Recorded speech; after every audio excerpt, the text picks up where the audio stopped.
Black Wall Street. Do it right, build wealth, live life, economic empowerment, real tips, insight on the new Black Wall Street. It's on the new Black Wall Street. Here's your host.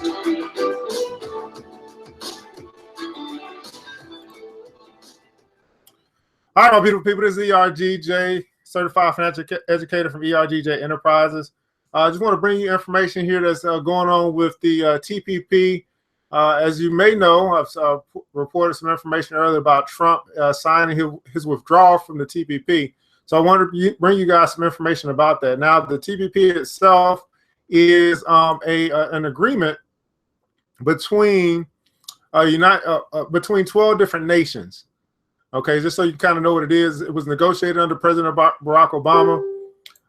It's an agreement between the Pacific Rim countries, Singapore, Brunei, New Zealand, Chile, Australia, Peru, Vietnam, Malaysia, Mexico, Canada, and Japan. Now, what's interesting about this is that China was not a part of that original agreement.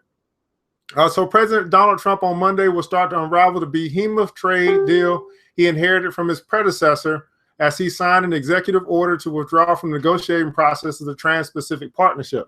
Now, what I found interesting about this is not only is this happening, but if you go to the 2017 cover of The Economist, there's actually a card that shows the TPP. I think it's called the Hermit card, and there's some protests going on. And they got TPP on one of them as being a part of this protest that's going on. So a little bit of predictive programming from The Economist.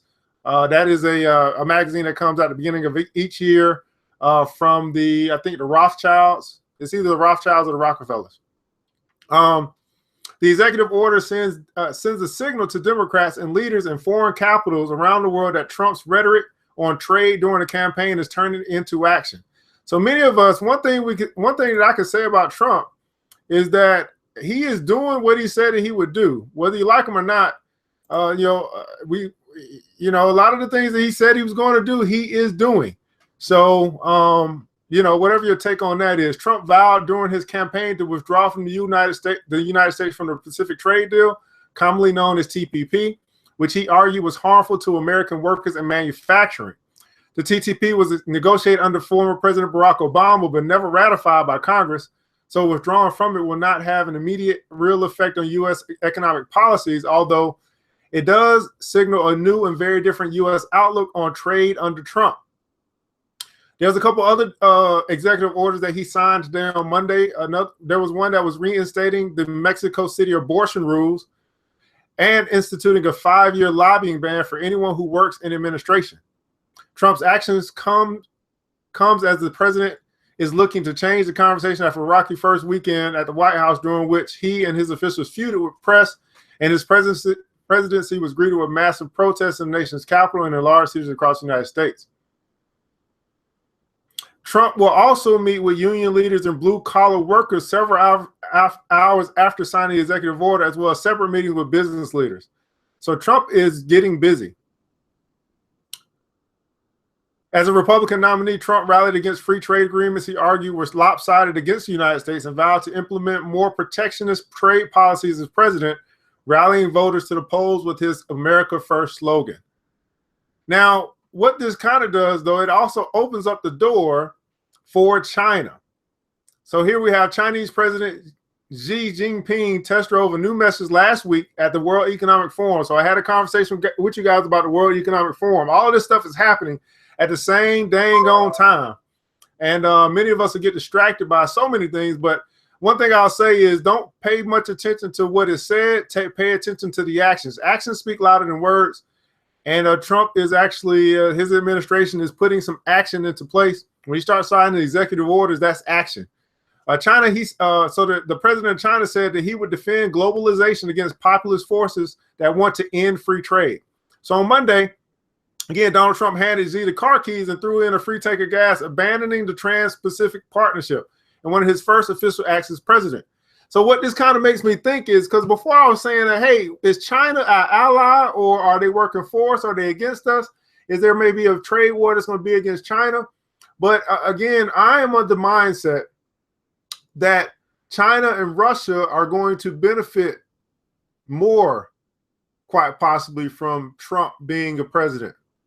This TPP agreement is actually, it looks like it's going to be a good thing for China, because again, China was not a part of this agreement in the beginning when Obama put it into play. So Trump's decision to jettison the largest proposed free trade deal in history leaves the door open for Beijing to push its own brand in a region that is home to many of the world's fastest growing economies. So think about this: China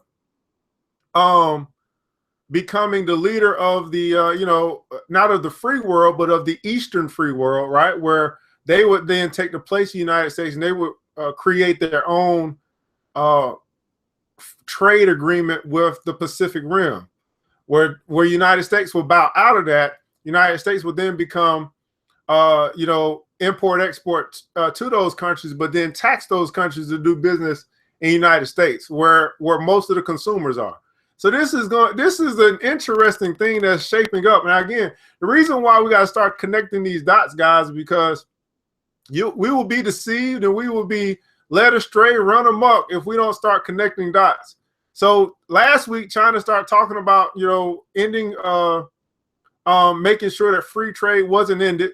This week, Trump withdraws from negotiating on the Trans-Pacific Partnership, and he put in an executive order.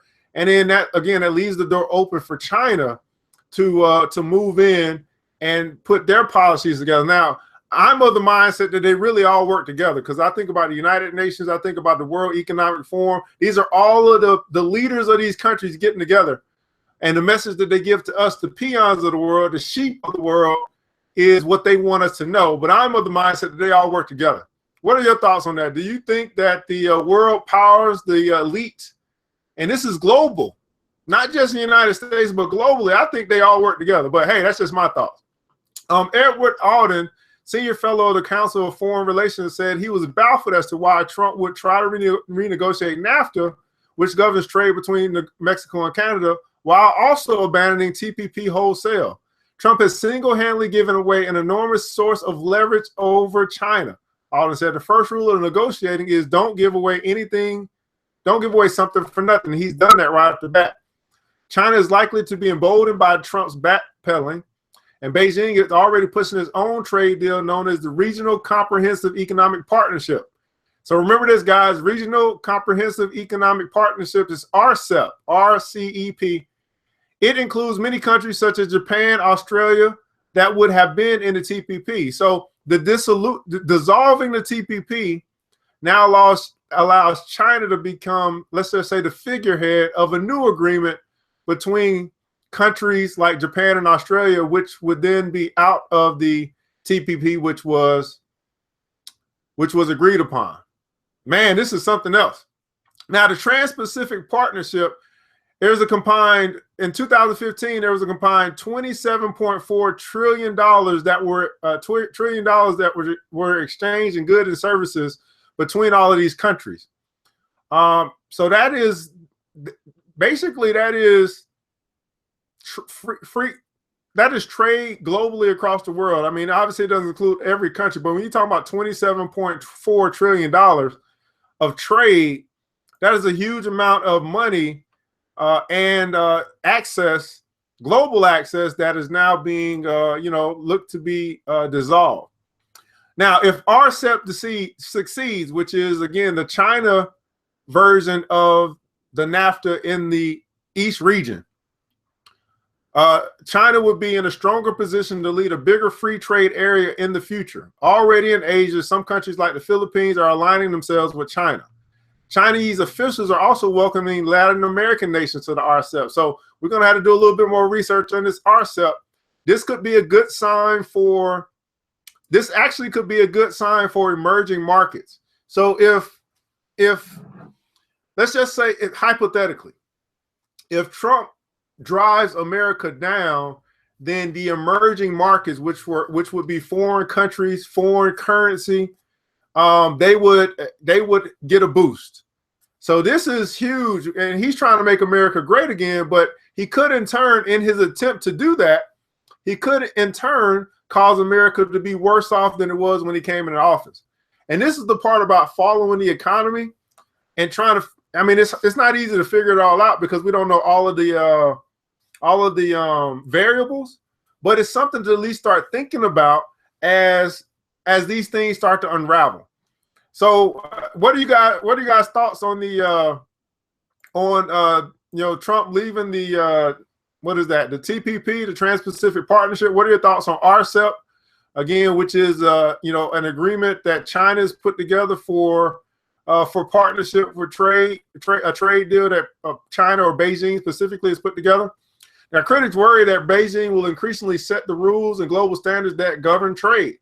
TPP includes provisions that would have required countries like Vietnam or Brunei to observe international trading relations relating to forced labor and collective bargaining. Principles have long been valued by the United States. We cannot let countries like China write the rules of the global economy. Obama said last year, we should write those rules. So it's not clear what rules Beijing might push, despite Xi's, which is the president of China's forceful defense of globalization. China often protects its own huge state-owned enterprises at the expense of foreign firms. It also restricts access to its domestic markets. Xi had defended that strategy, saying that China has succeeded because it followed a path that was uniquely suited to its needs. It will not seek to impose its standards on other nations, he said. That's a good thing. A hands-off approach by both China and the United States could lead to a major leadership vacuum on trade issues. This is so Alden said this is throwing away 75 years of U.S. leadership on trade. Failure to adjust he's the author of Failure to Adjust How Americans Got Left Behind in the Global Economy. So China actually appears to be pleased that the opportunity has been given. Beijing is understandably relieved that the exclusive, economically inefficient, politically antagonizing TPP is looking ever less likely to materialize by today, said an editorial late last year in a state-run English language newspaper in China Daily. So here's the deal, man. China may be on the rise. China, United States does not have its stronghold on the global trade policies with this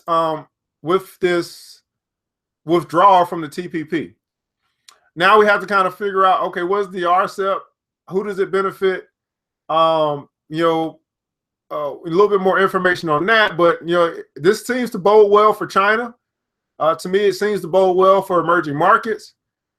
Unfortunately, I don't know if it really bodes well for the United States. We'll have to see. I mean, we know what Trump is saying, and we also know what he's doing. He's doing what he says. But at the end of the day, is it making America great again? Because one of the things that I guess kind of made America great, or appeared to make America great as far as the economy is concerned, is they controlled everything. But if they're focusing just on controlling America, that could be good and it could be bad. Obviously, it's going to have an impact on certain areas more so than others. So you got to start thinking about what are commodities, what are exports, what are imports that we get from these other countries. And really, at the end of the day, what happens here is it's going to cause goods and services to be more expensive. If they have to tax, someone to bring something in from another country, let's just say you bought something on Amazon, right? And it's $4, but then they got to pay a 35% tax. They're not going to pay that. They're going to transfer that cost to you. So whereas before it was cheaper to go with Amazon to get whatever said product or service, or go to Alibaba to get whatever said products and service, if they're going to be taxing these other countries to import things into the United States for us to consume, that tax is going to be transferred to the consumer.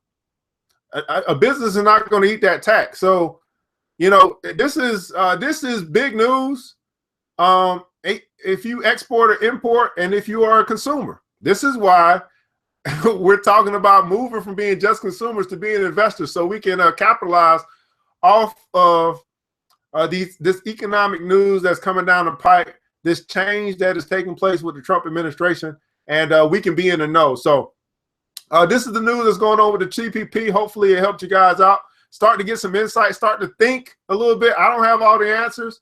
That's why I lean on the village to bring insight to the conversation.